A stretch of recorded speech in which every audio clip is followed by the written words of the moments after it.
It's been 100 days since President Trump took the oath of office. He promised to lead America in a new golden age of prosperity.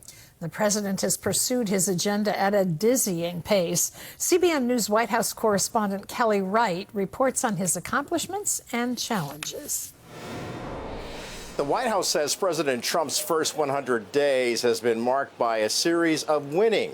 Polls indicate, however, that for a growing number of people experiencing economic uncertainty due to tariffs, winning feels more like losing.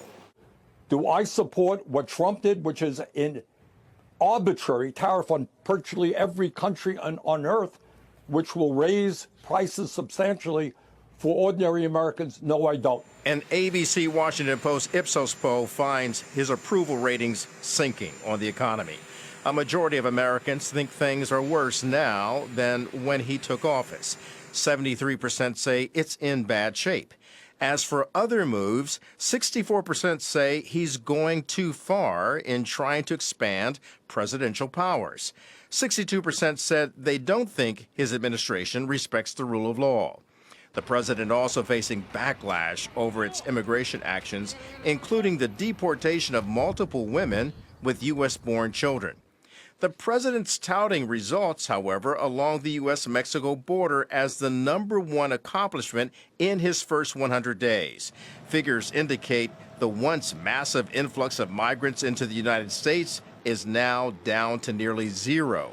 Border czar Tom Homan says the president's plan is working. President Trump was able to do in 7 to 8 weeks what the Biden administration couldn't or wouldn't do in 4 years, right? So the border's locked down at the highest level ever. Another promise kept deals with faith, as in creating the White House Faith Office and putting it in the West Wing. Trump also launched a task force on anti-Christian bias. I talked to Paula White-Cain, senior advisor for the Faith Office, about the attention paid to religious liberty. There will be Muslims, there will be Jewish, there will be Christian, there will be Sikh, there will be people of all faiths. We are here to help people, to defend people, and to protect people of faith. In foreign affairs, the president continues to work toward bringing peace to the Middle East, including talks with Iran to stop its nuclear program. One promise that remains unfulfilled is brokering an end to the war between Ukraine and Russia. The president met with Ukraine President Zelensky in Rome, where both men attended the funeral of Pope Francis. Secretary of State Marco Rubio says President Trump is hopeful Russia's President Vladimir Putin and Ukraine's Zelensky will agree to a deal for peace. He's trying to end a 3-year war that has no military solution, where every day people are dying, especially on the Ukrainian side, in many cases civilians and children, as we've seen the images over the last few weeks. President Trump will celebrate his 100 days in office during a celebratory event in Warren, Michigan, a swing state that he won decisively on his path to becoming the nation's 47th president. At the White House, Kelly Wright, CBN News. Thank you so much, Kelly. CBN News chief political analyst David Brody joins us now for more. David, the president has been nonstop. He's getting this administration off to a stronger, faster start than his first term, although Chuck Schumer just recently called it 100 days from hell. What's with this dizzying pace of these first 100 days? Well, dizzying pace and President Trump run in the same sentence, Andrew, so we start from that standpoint. But look, when I say he's running out of time, he's a second-term president who has this thing called the midterm elections, believe it or not, coming up in about a year and a half.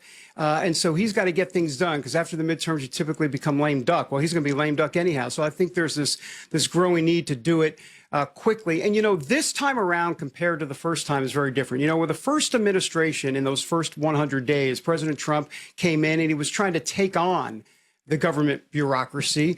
This time around, he really is kind of providing a masterclass on how to do it. And what do I mean by masterclass? He's been disciplined. I mean, this administration has been extremely disciplined in the first 100 days. They know what they want to do. They're not having to deal with Russia, Russia, Russia, as he likes to say. Remember, Jeff Sessions, in that first 100 days in the first administration, recused himself from the Russia investigation. And Trump was, how do I say it? Oh, I don't know, ticked off at that. And from there, it just kind of spiraled a little bit into kind of a negativity or a negative atmosphere. It's different this time. A lot of positive vibes inside the White House, despite the polls.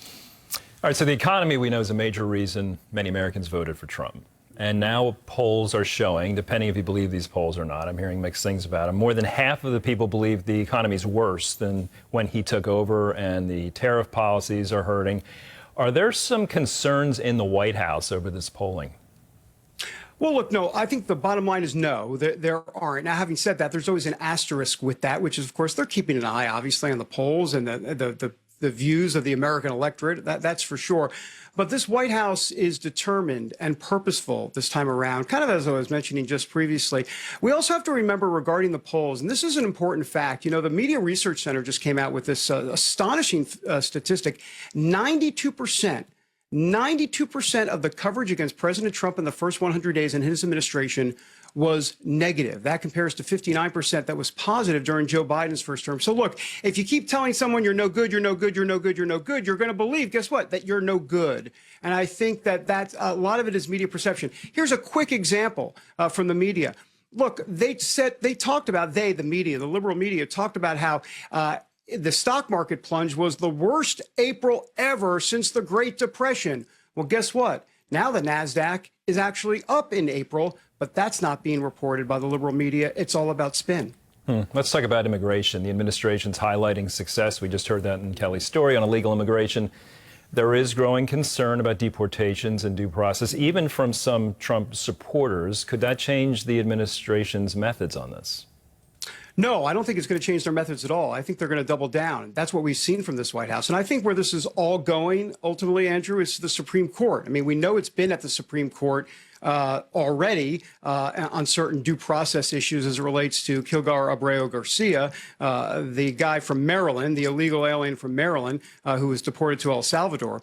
But beyond all of that, you've got birthright citizenship and you've got other due process issues, especially as it relates to the Alien Enemies Act of 1798. So the Supreme Court's going to have to weigh in a much more detailed way going forward. So this is why we're talking about this I shouldn't say judicial crisis, but this potential constitutional crisis, because what happens when the Supreme Court says, you must do this, White House, and the White House says, we're not going to do it. I don't think it's going to come to that. The White House says it's not going to come to that. We'll see.